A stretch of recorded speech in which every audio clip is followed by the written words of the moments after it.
A child opens and plays with toys on YouTube. A mommy blogger shares the details of her daughter's first period. An Instagram family shares their travels and makes a new account for each child shortly after they're born. The world of family influencers brings us both delight and disdain. And although we often view them as they are misbehaving zoo animals deserving of the harshest of gossip, the average non-influencer parent posts over 1,000 images of their own child by the time they're 5 years old. My next guest is a longtime magazine editor, having worked for Allure and Us Weekly. Her most current endeavor, though, led her to merging real influencer allegations into a fictional novel called Hate Follow, about a teenage daughter of a family influencer who sues her mother. Today, we're going to stop the scroll as we ask the question, are kids content? Weaving human story and social headlines, influencing for good, Erin Quinn Kong. Thanks for being here. Thank you so much for having me. I loved your book so much. Like, this is the first time I've ever had a guest on the show who wrote a fiction novel. And so I'm so excited because it helps us digest a really layered social phenomenon in like an easy way, because it's like very labor intensive mentally to unpack the different kinds of influencers and the moral aspects and the psychological impacts. But through this book, I really felt like you took your readers on a journey. And I'm so impressed that it's your first novel. Oh, thank you very much. I appreciate that. So was there like a particular legal case in real life of an influencer that made you go, you know what, that's it, I'm writing a novel about this? So I started writing this novel. I had the idea probably in 2018, 2019, and I started in 2020 writing it during the pandemic, kind of the early part of the pandemic that was so scary, and people were at home and alone with their children, mostly mothers. And I was too. I was a freelance writer at the time, and I had two little ones. My littlest had just turned 2 when everything shut down. And then my oldest was about 4.5. And I, probably was on Instagram to escape, reality a little bit. And I just noticed during that time, I think that's when it got really weird. I saw a lot of moms posting medical stuff about the children. There were several influencers who posted about their husbands dying for different reasons. And one of them in particular, he had died of cancer, and she posted kind of the journey. And at the end, he looked like a skeleton. And she had, I think, 6 kids. And I remember thinking, the oldest was a preteen. And I remember thinking, what is that preteen going to think in a few years when she sees her dad like that? And that was the jumping off point, because we post so much about kids without ever stopping to think, what are they going to think about this in 5 years or 10 years? And now, and we'll get into all this, but since I've written the book and as I was working on edits with my publisher, all of this legislation has come about. And so now the framework has been laid for someone to sue their parent, just like in the book. Wow. I feel like writers are good observers of human behavior. What, in your opinion, do you think makes us want to consume this kind of content, the family influencer stuff? Ooh, that is such a good question. For me, I think some of it is just being an observer. There's the connection, being a parent is hard, and you never know kind of what's normal or it's typical, not normal. But, my kid is having tantrums every day at 2 o'clock. Like, do other parents experience that? You kind of want to connect with people, and you want to know that you're being a good parent. You want to find people, maybe in my book, it's a twin mom. That's why she starts, because twins are hard, or if you have a child with cancer, there's all different things people have to deal with as a parent. And so I think that it's a form of connection. There's other people involved, and they're little people, but they're still people. And so that's where all the kind of moral and ethics come in. I just wanted to shine a light on that and say, social media is new. It's a really new phenomenon, and none of us have stopped and thought, what will my kid think about this picture of them on the potty? Oh my gosh, you're not kidding. Literally, I finished your book yesterday, and then I opened up my personal Facebook, and 2 of my Facebook friends were posting medical information about their kids. And now I see that in such a different light, having read your book. One of them was getting, like, they had oral surgery done. And so they were waking up from that twilight medicine, and The parent, I'm sure, was hoping that the kid was going to do or say something funny. And then the other one was recovering from surgery. And literally the kid has like IVs in his arms and Mhm. waking up. And I thought, wow, this is really strange. The community piece, though, that motivation that you're talking about, it does make sense because when I've approached this topic in the past, that's the feedback I've gotten. Like, well, hey, I want other people to connect with my kid. I want to connect as a parent.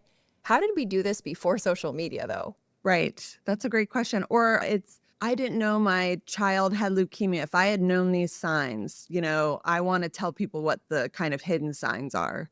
But again, there's another person involved. And so I don't know, every family has to kind of decide for themselves. But if you are putting this stuff about your children online, they may have a backlash about it in a few years. They may be very upset in different ways. And yes, the influencers are, it's a blown up thing. They're making millions of dollars. And so that's a different level. But an average parent is, like you said, posting their children a lot because they're funny and they're cute and you're with them all the time. And you want to share that, but it does get a little evasive. How did parents connect before social media? How did they get that support? Is this normal?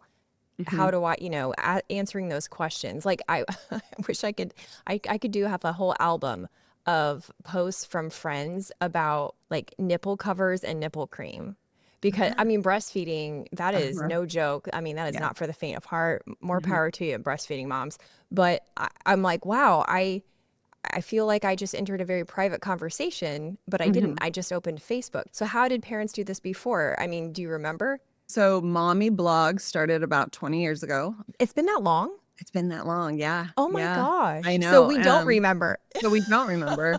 Oh my God. And before that, I mean, I think, people are kind of saying in my generation of parents, women didn't talk about this. Women didn't talk about how hard it was. I think Oh, women just kind of suffered through the hard parts, and it was just a different, parenting. Now the research says that we spend a lot more hours with our children than our parents did. And so it was just all very different. But I do think, yeah, the community aspect, I do think there's so many great things about it, but it's just thinking about the other person involved, which is your child. oh my gosh. I did not realize it had been 20 years. Yeah.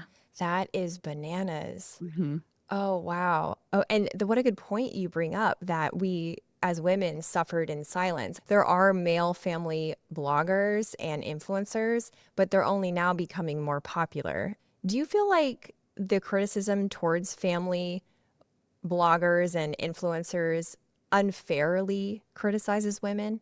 The majority is women, like you said, who are kind of the really big influencers.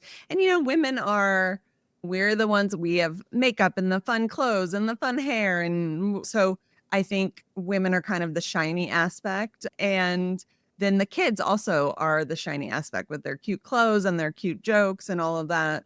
I love how you're low key being like, men are too boring to be Yeah, I mean, influencers. yeah, it's true. And then what's interesting is the people complaining or the people kind of snarking are also women. So Right. it's a very women on women phenomenon. And another thing in my book, Whitney, the main character who her husband dies. So this becomes her career. She needs to make money. She needs to take care of the family. Women should be able to do that, right? We should be allowed to post what we want online. We should be allowed to make money and stay home. That's like, what's better than that? You're having it all, as they say. But you're still getting snarked on for doing things wrong. I mean, just picked at the littlest things. That kid is too old to not be potty trained, or I hate her outfit. To big things. So there are people on TikTok recently who CPS gets called on people because of videos. And so it's such a fine line of what can you post? What can't you post? What is someone going to think is too much? It's a very interesting thing that I think every day we're seeing kind of more and more of the repercussions of all of this. So, talk to me about the laws. What has changed since you've written and published the book? A lot. So summer 2023, the first law was passed to protect influencer kids, and that was in Illinois.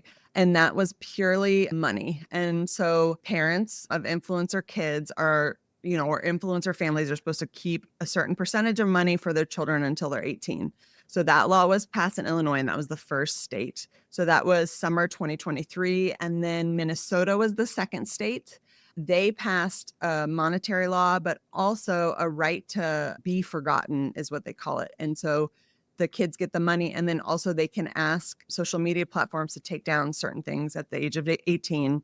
And then California I think it was in October, also did a money law. And that's interesting because California, the home of Hollywood, they are using Hollywood as a model for all of this. Jackie Coogan in the 50s was a young child star who found out that his mother, who was his manager, took all his money. And so when he got to be 18 or 21, there was nothing there. And so that's the Jackie Coogan law, which is a big deal in Hollywood. But what's interesting about these laws, Hollywood is like a firm, right? All the studios, they provide teachers. The kids can only act so many hours a day. There's very strict rules, and there's kind of this business around it, and they make sure that those rules are applied.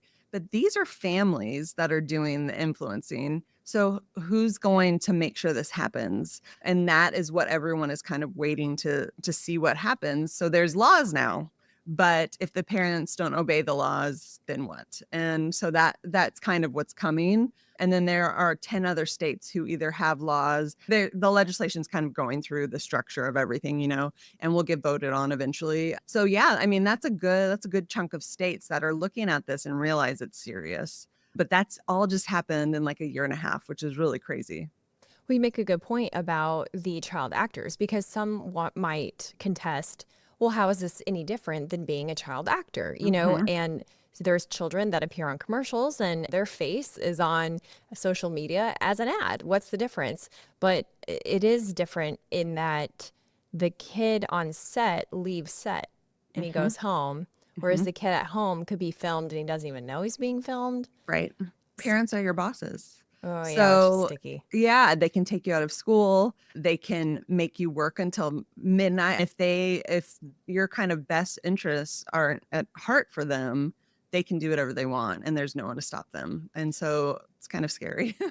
Even the Illinois law has some pretty serious loopholes. Like, I read that the law doesn't allow for litigation if the account where the likeness is shared is under the child's name. So, in the intro, I said the family vloggers that travel, and then every time a new child is born, they create a new Instagram for that child. So, in the case of Illinois, that wouldn't apply. The law also doesn't apply when the parent has a business because the parent has custodial right over the child. So then if the LLC for the influencer business deals is established, then the whole thing is trash. So doesn't it, so I really feel like there may be more of a cultural opportunity to talk about this, but that is kind of hard to unpack because when I was just talking about this to other people, some of the things that they said is, yeah, it is kind of weird, but if the kids seem happy and healthy, then I feel okay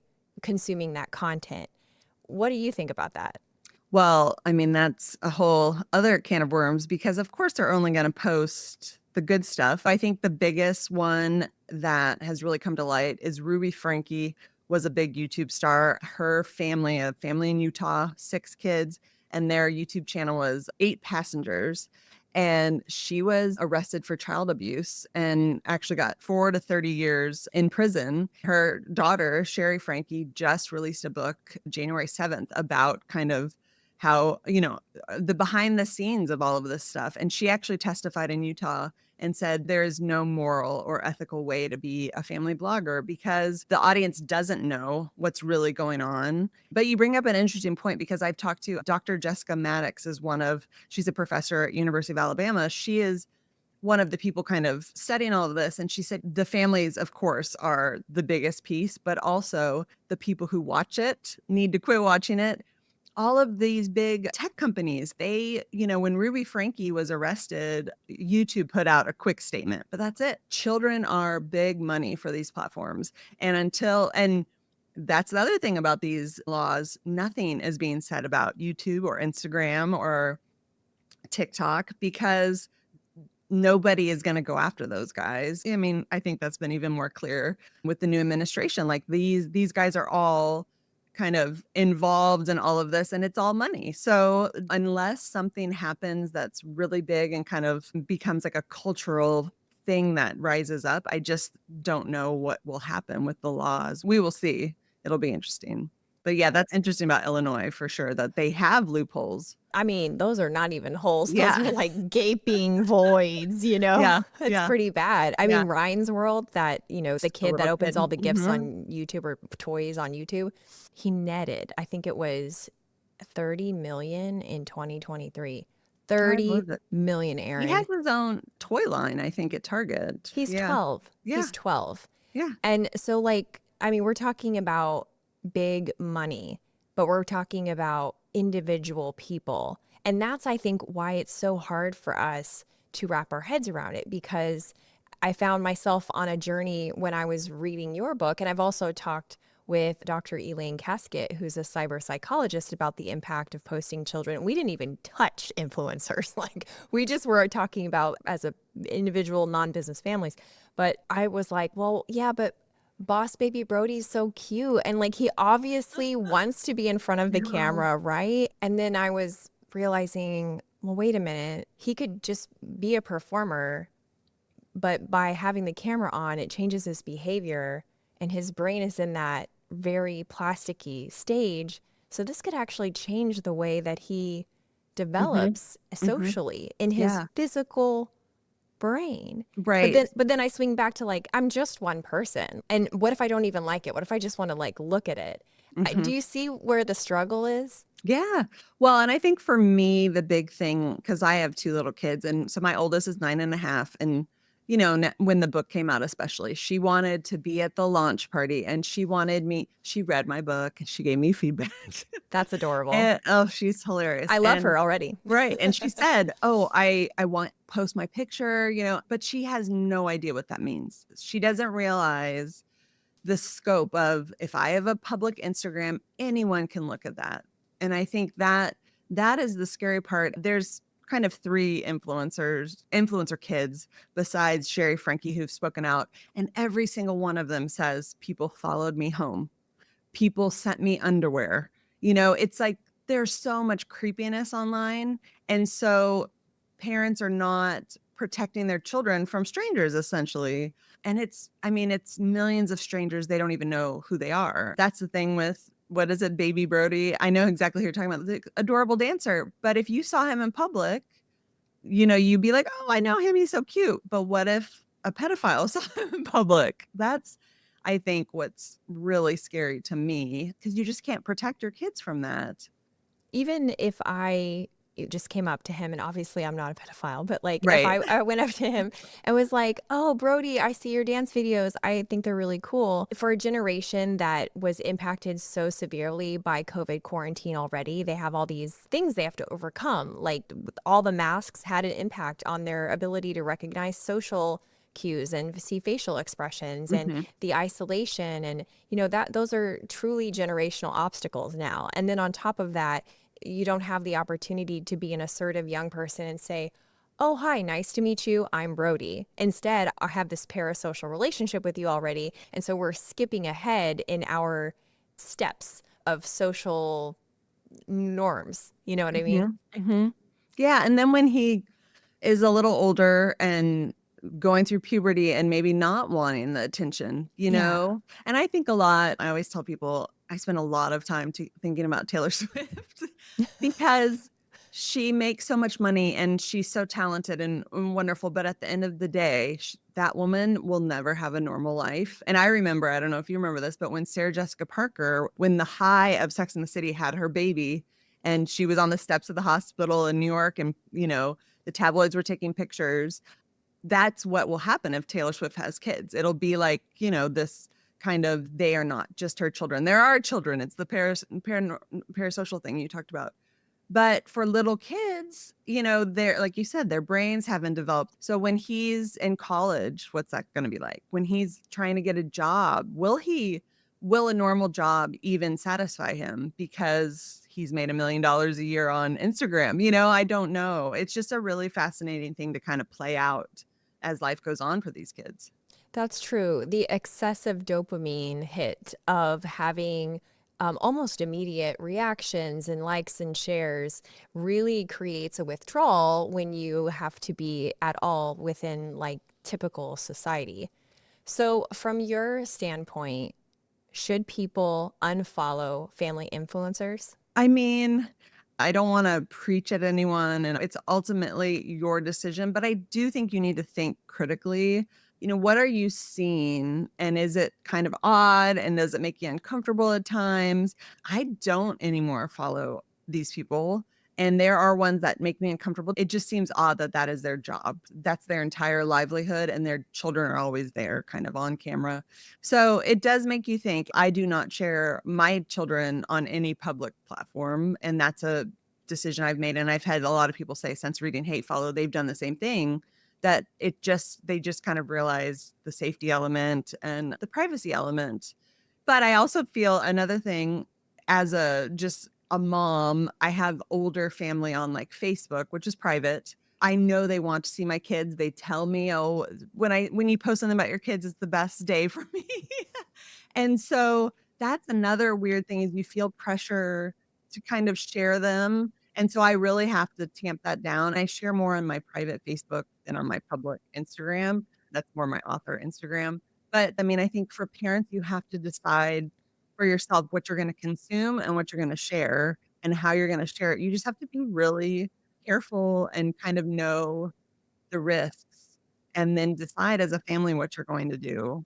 How do you talk to your kids about that though? Like how do you I mean, we're talking about consent essentially. Mhm. How do you even begin to make that decision with your family when the family members who are being posted, their brains aren't developed yet? Right. So we have talked about some stuff now that they're getting a little bit older. So we have a woman we follow. We like to watch. She eats food all over the world, and we call her the food lady. And so I'll be like, "Oh, let's watch the new food lady." Well, she has more than 1 million followers on Instagram, like 5 million on TikTok. And she moved to New York City and posted, one of her reels was, my favorite restaurants on my block. And so I Oh had my God. children watch it, and I said, "Guys, what do you think of this? Like, the food lady is posting this, and do you think people could find where she lives?" And they were like, "Oh, this is such a cool video." They didn't get it at all. And, like I said, they're 6 and 9, but we've talked about that, like, "Okay, think, guys, like, anyone can watch this and try to sleuth out," and this is a beautiful young girl, "try to sleuth out where she lives." So we've talked about that. I'm very anti phones. I'm very worried about social media with my 9.5-year-old will be in middle school in a year and a half. And I'm really worried because I think with girls, if you're not invited to a party or something like that, and you see it online, I think it's really hard for them to process. So that's something I'm just going to have to deal with. But then you are fighting their friends' parents, because if their best friend has access to everything, what do you do? So it's going to be a daily battle, I think. But honestly, all of my parent friends, this is what we talk about all the time. We talk about phones, we talk about social media, and how we're going to deal with it. Because I know by 5th grade, kids are getting Apple Watches. So the parents can text them and kind of track where they are. It's a modern parenting issue that my parents didn't have to deal with. Yeah, it requires a lot more thought and energy Hmm. than I think the parents of apparently 40 years ago. I was thinking just 20. I always, in my mind, I'm 27. So I'm like, and then now I Yeah. realize like, oh, that's Yeah. not right. Yeah. Yeah. Yeah, it's really complicated because of all those aspects. And so we've kind of moved into talking about the average parent now Hmm. and, Hmm. and what the average parent is doing. And you brought up a very good argument that I do hear a lot. And that's, well, this is my private Facebook page. These Hmm. are my personal friends. Now, Dr. Elaine Caskett's pointed out that most pedophiles are never caught. And although we would not like to think about our relatives and our friends as potentially people who have pedophilia, the truth is, statistically, there's at least one. Like I think I have like 2 or 3 thousand friends. Like it's a lot, and I tried, and it's personal. It's like I have met you at some point in real life. There's got to be at least one, Oh, yeah. No, I thought right? about that too. And so in the state of Florida, they just passed January 1st, 2025, a law that no young person under the age of 14 is permitted to have social media. Hmm.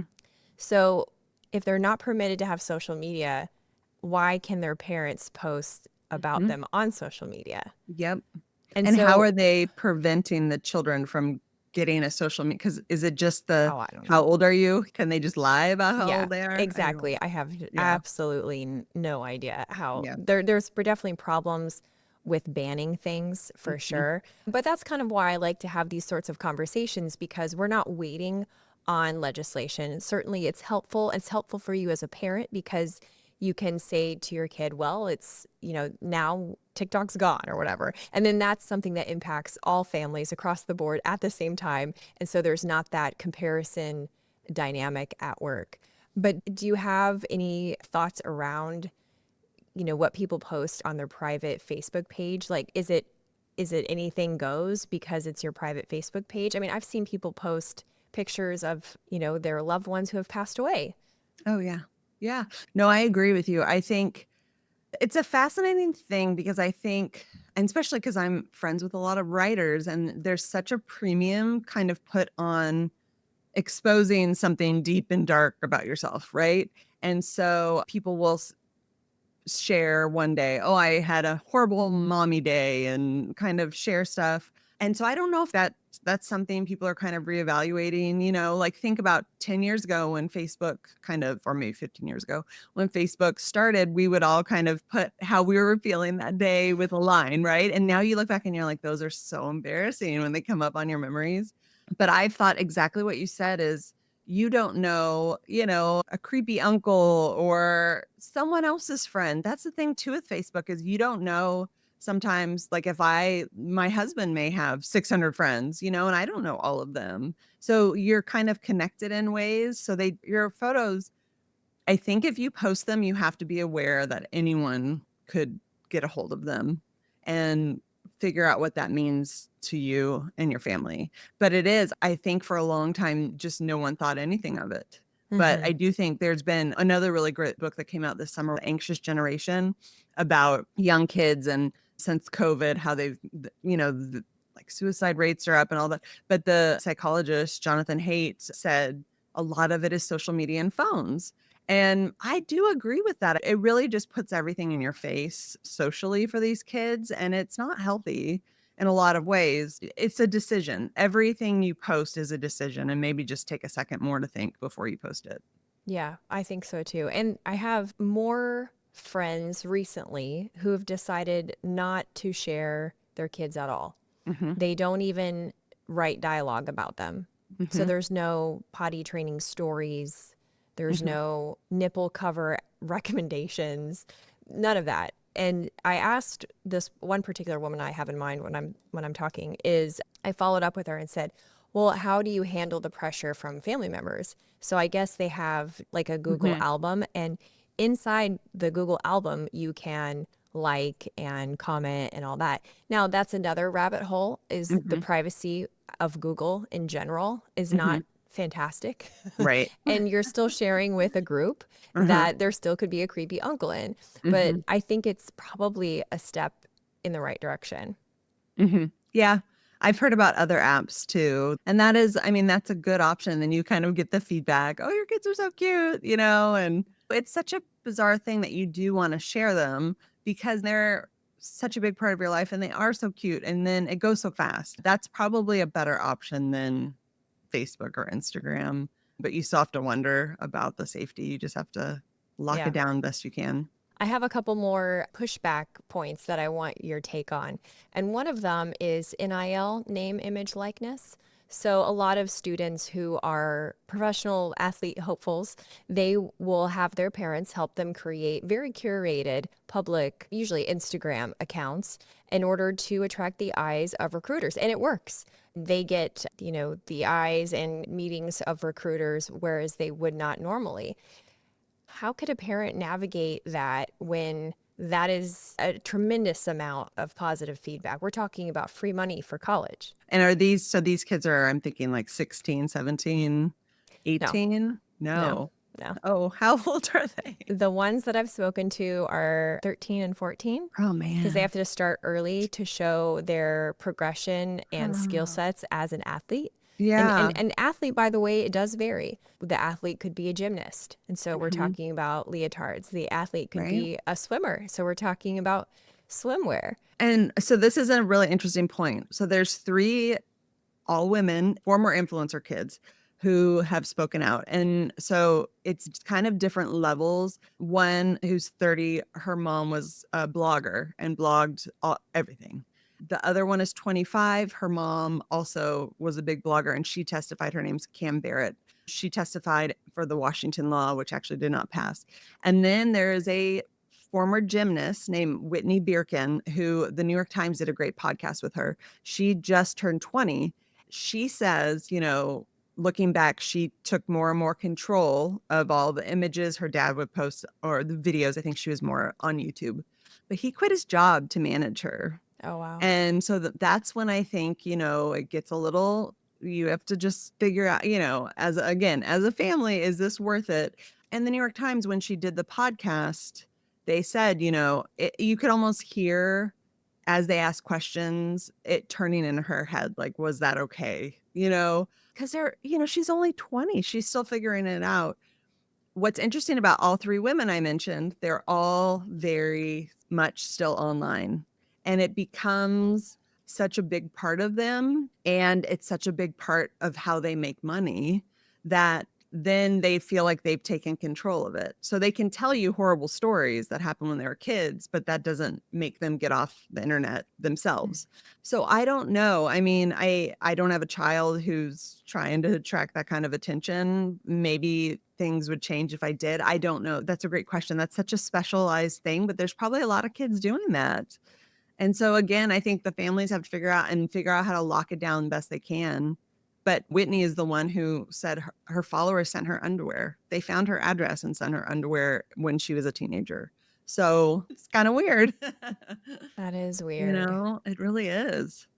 The other pushback that I've heard is that in this modern day and age, the expectation of privacy is gone. I had an interviewer say that to me. You know what? I think that is awful. The right to privacy is just kind of a basic right for all of us. And I think we have to figure out what we want to share. Like, I think for some people, sharing medical stuff is really personal and private. Some people want to share it, and it depends kind of your personality. But if you don't want to share that stuff, it should not be able to get out without you wanting to share it. I mean, that can affect your job. That can affect your livelihood, so much of your life. And so I really push back on that. I think we're all still guaranteed a right to privacy, but we also have to kind of take the reins of that and not share stuff and then expect to be able to take it back, because you can't. Once it's out there, it's out there. But I do think privacy should remain even with smartphones and social media. Has this changed any of your social sharing boundaries, as far as, like, I have a couple things that I do not share. I know you've already shared with me that you've changed the way that you share about your kids. Has it changed anything else about how you share online? I share a lot less in general. So I'm 44, and we've made a point when we're out with our kids to dinner, no phones, we all talk, we play cards, that kind of thing. And I've noticed so much of, we go out to dinner and entire families, sometimes entire adult families, are just there on their phones.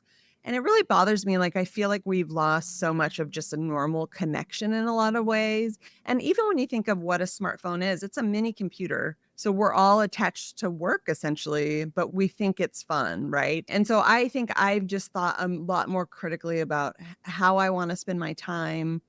There's also the argument with school shootings that if kids don't have their phones, then how do they alert their parents? How do they text them? I mean, and that's awful, but that is the reality of the country we live in. Do we want our kids to have their phone at school because there could be a school shooting? Or do we want our kids to not have their phone at school because then they don't talk to other kids and they are on the phone in their class? And that obviously disrupts learning. So yeah, I think for me, I've become a lot more anti-phone, anti-social media, and just trying to live my life in real life. But I also am very aware of the arguments, and with my own kids, I know it's going to be a thing every day very soon. Well, you never know. I think the pendulum swings with each generation. We see that in Right. parenting styles and the response of that generation to those styles. Then the next generation will parent wildly different than that generation before them. So I'm about your age as well. So if I had kids I would be raising them with the Charlie bit my finger version of the internet, and they would be thinking about the girl who killed herself because of the online bullying. So they would Mm-hmm. probably parent their kids in a Mm-hmm. very different way. So I wonder if the conversation is just waiting to be had. Like the kids are waiting for the parents to give them permission to get offline. And that way those kids can say, oh, sorry, my parents are real dicks. I can't have a Right. phone. And then that way they still maintain their like sort of coolness, but Mm-hmm. they can look for other kids who are also pulled into that reality. This has been such a great conversation. Can you share any resources Oh, that sure. parents can plug into? Or not even parents, I mean, aunties and uncles also, but certainly we need some resources, we need some support so that we don't just default into doing whatever everyone else is doing. Mm-hmm. So if you want to kind of follow the legislation and how it's progressing through all the states, Quit Clicking Kids is a really great website. And then Mom Uncharted is on Instagram and TikTok. And she kind of posts whenever there's a viral video, she'll talk about it and, different things. And sometimes you don't even really know if you're not kind of plugged in, you don't know what she's talking about. There was actually a video last week that I was like, oh, that's funny. And then she posted about why it was bad. And I was like, oh, see, I even missed that. Yeah. So she's another great one. And there's also a journalist named Forteza Latifi who has done for a lot of different publications, a lot of social media stories, influencer stories. So she's another great follow on Instagram. And of course, I would highly recommend getting your book, also Hate Follow. It's such a great read. It's a great way to start a conversation with kids. It would make an excellent book club for kids so that they can go on that journey together and really give them an opportunity to share. So I will post all of the links that you shared, including where to get your book. And thank you again for this. This has been such an important conversation. Thank you for having me. I appreciate it.